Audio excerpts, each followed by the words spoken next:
Hello everyone, so glad to be here, and also I'm very happy that we have get through the difficult 2020 and we now embrace the new year 2021, and I wish you all have a happy and healthy new year 2021.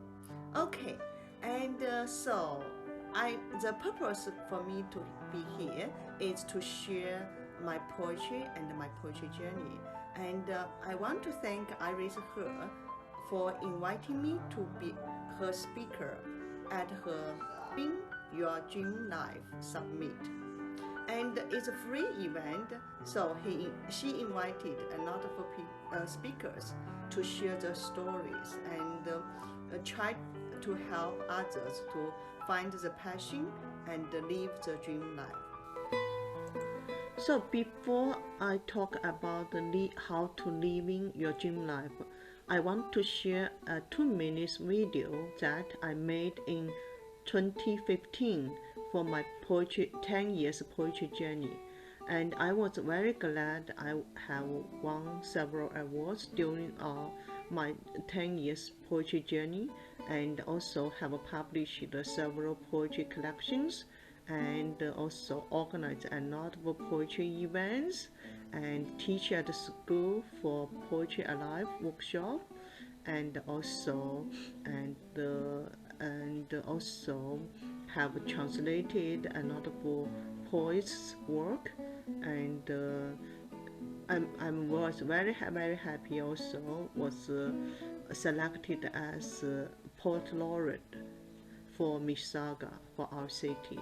So, and I also got a grant, Ontario Arts Council grant for poetry projects.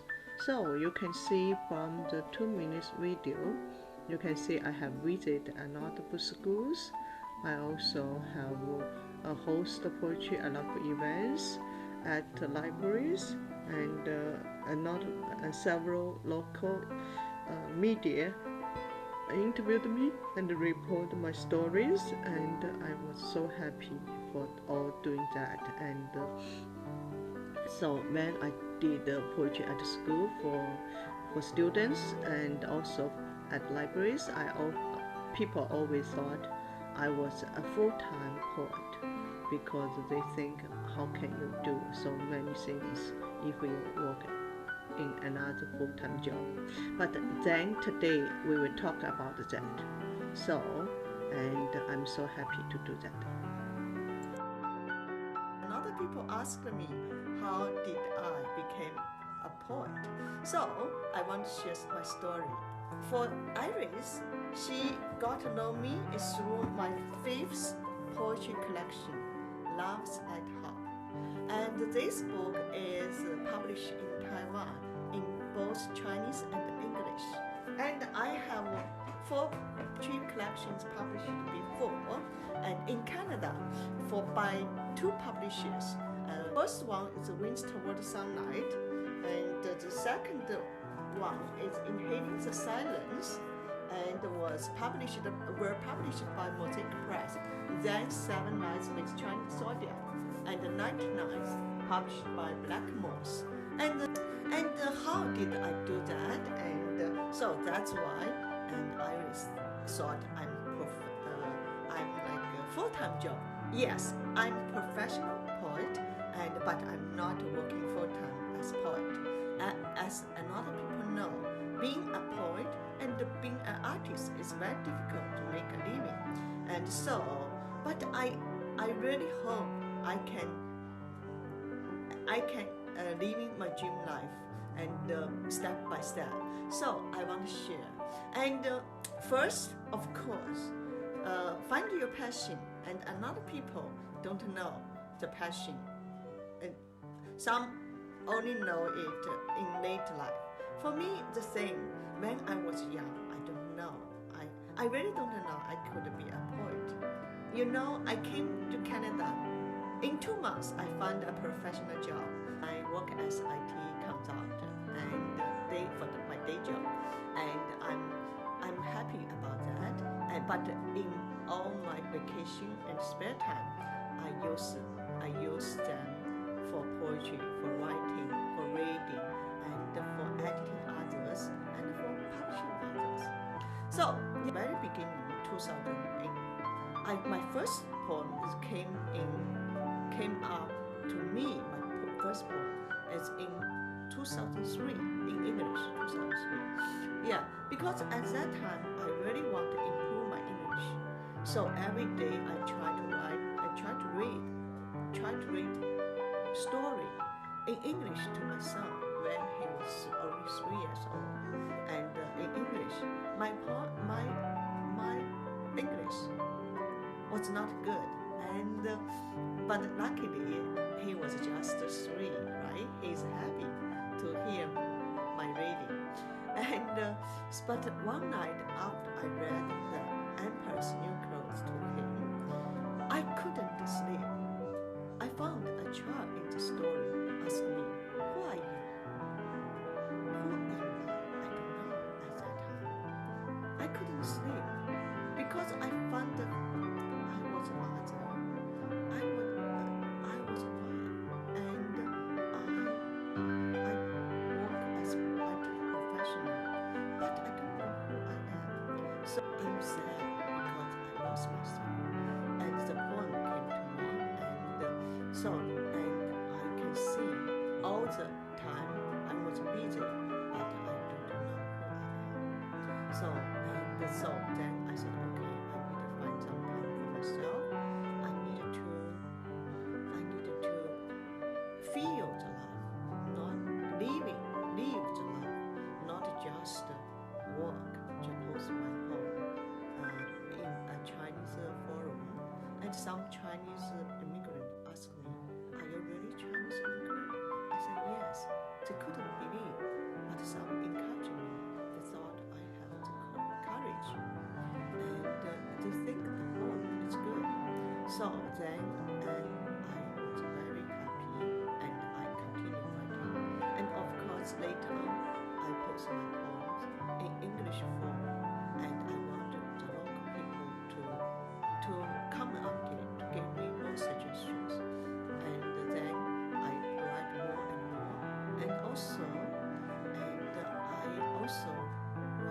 tried poem in Chinese as well. So I with a few Chinese poems in Toronto, we set up a website, and to encourage another people to join us, to share poems, to share the writings, and to comment on each other, and to exchange ideas, and to improve. And so in this way, I found the two friends with the same passion, the same interest, and to encourage each other. So yes, and this is my first suggestion. Find your passion, then also find friends, find the people, and you feel belong to each other, and you feel you have the same interest. Yes, find the friends with the common interest and with the passion, and they work together. So then you can go far away. And but also another suggestion I will give to you, and is it's also find mentors. So and in 2005 I won an award. I wrote a poem, Toronto No More Weeping, based on true story, a true tragedy. So my poem is trying to call for hope and call for the safety in Toronto, and call for love, call for peace. And Ontario Poetry Society founder I.B. Barney and recommended this poem, and I won an award. Then later on, CBC interviewed me. So after I got the email for interview, I immediately said yes, I want to have an interview. But I know my English is very poor. So immediately I hired an English teacher to teach me how to recite the poem, how to say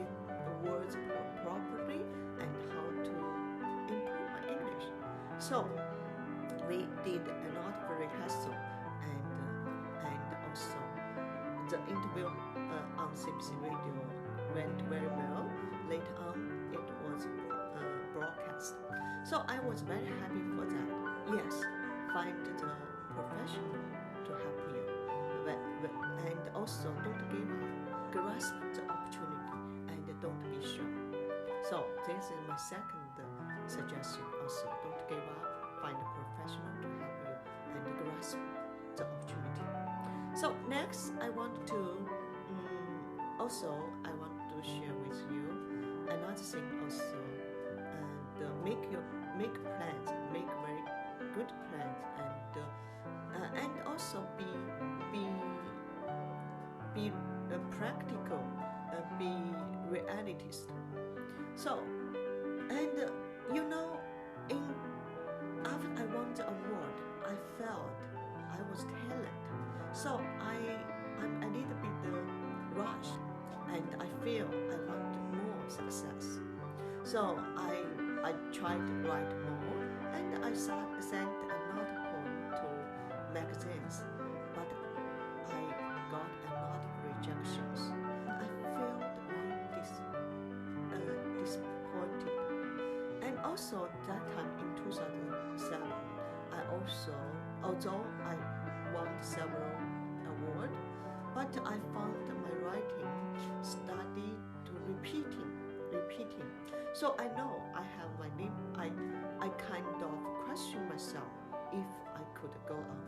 And at that time also, my IT job as a Java developer, the IT field moved so quickly, and the skills you need to update it regularly, and that also gave some pressure to me. I needed to learn more IT stuffs. I need to continue learning, and so then I said, okay, maybe my writing is not so good, so I should give up.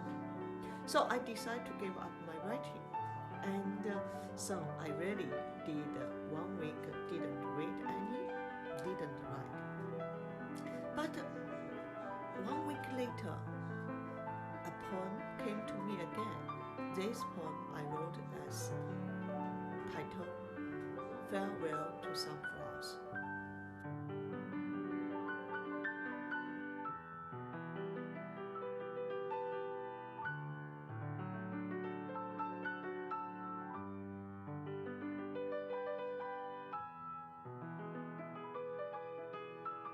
Bengal sunflowers. They are very painful, right? They are struggling, and you can feel the inner struggle. So, and the poem that I use the title, and I use sunflowers in my poem, is to represent my struggle and my pain to give up poetry. But after I read it, I know I was heartbroken. So I said, okay, I couldn't do that. I couldn't give up. So I said, oh no, now if I couldn't give up, what should I do? I should make a plan to keep both, to keep my IT job and keep writing, and found the Toronto University continue study, have the course creative writing, and so I registered several poetry courses. And my purpose first is to see if I can catch up with other students, to see if I can really continue writing. Second is also to learn how to teach, and during 2 years for 6 courses at night, then and also at weekend, and I found I can continue writing. I found also I know how to teach, so I started and thinking about it, and later on to keep writing and teaching, and as my plan. Then later, step by step, maybe I can achieve my goal as living my dream life as a poet. Yes, it's a long step. So, and I was very happy.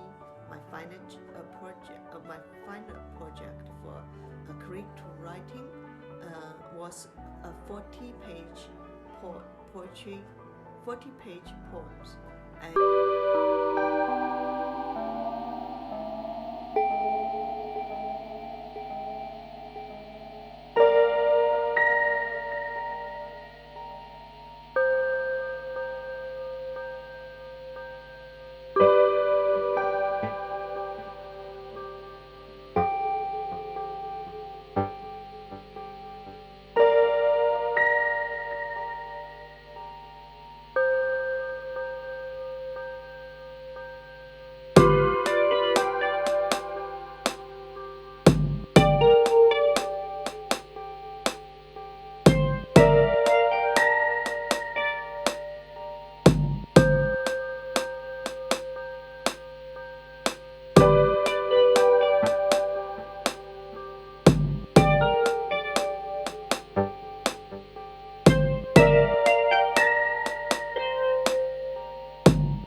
not for support from them because they have another program, funded program, and to support you to go to school to teach poetry, to support you to go to public, to share your story, to share your poetry, to teach your poetry.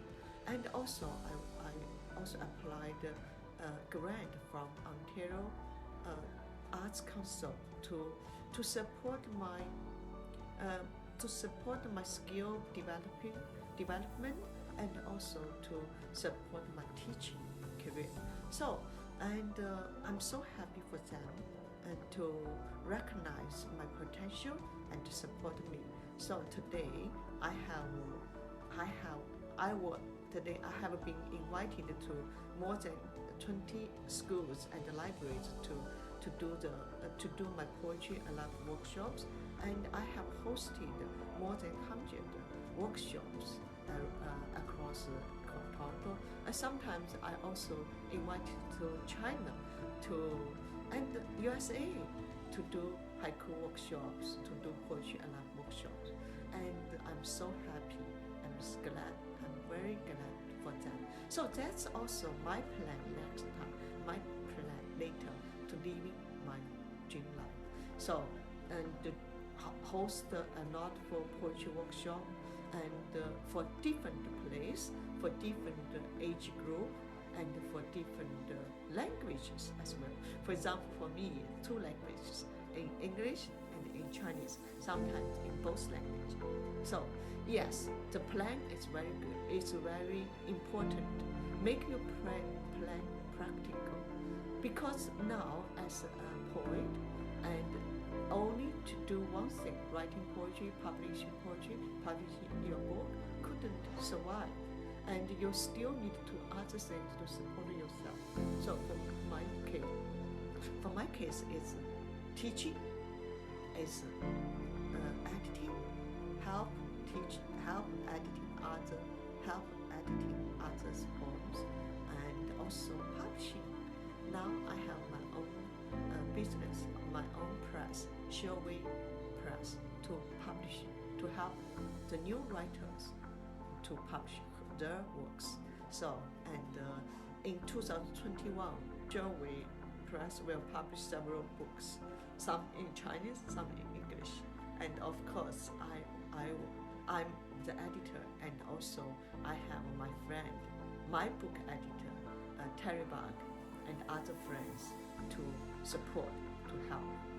So the other suggestion is find your support, and also make good plans, and can be practical. So yeah, that's really important, and step by step. Don't worry. You still need your day job to support your financial, to support at the beginning, and even in my case, I'm still doing that. I have my IT professional job, and to work day by day. Then in my spare time, weekend, nighttime, to do poetry. As you see now, I have my small press for helping to organize poetry events, to do poetry live workshops at schools and at the libraries, and also to organize another for events like poetry and translation events, and also help publish others' works and books. So it's a long journey, and I'm doing step by step to try to live my dream life. So now I'm happy to share a few poems I wrote in 2020 during the difficult time, and because poetry always help us, heal us. So I want to share a few. First, I share a few haikus. Party online, longing for hugs with your heart on screen. Long night, WeChat deferring, good night. Flatten the curve after lockdown, will my curve be gone? And now I want to share another poem I just wrote at the end of 2020. The title is The End of 2020. For what should I thank you? The last week of the year, snow brings this dreamy white Christmas. Trees in our front and backyard bloom with white flowers. I open the door, welcome the pure new world. A tough year with lockdowns finally should pass. Feeling the bitter sweeter, I return inside. By the close the window, with a book and a cup of tea, I pondered at this wide world. I recall all those days masked on our journey, from the very beginning letting go of all the gatherings, to wine glasses clinking at virtual parties, from panicking from rumors to learning to hang on to truth, from arguing to fight together. What adventures have 2020 brought? In the night sky beyond the clouds, we search for stars, reach for hope. Some tours are doomed to detour. Some doors are destined to reopen. Like snow, things fall then melt. We shall get through all the hardship and ordeals. We shall fill the new year with sparkling, beautiful moments. Thank you all. Now I want to also thank my publisher,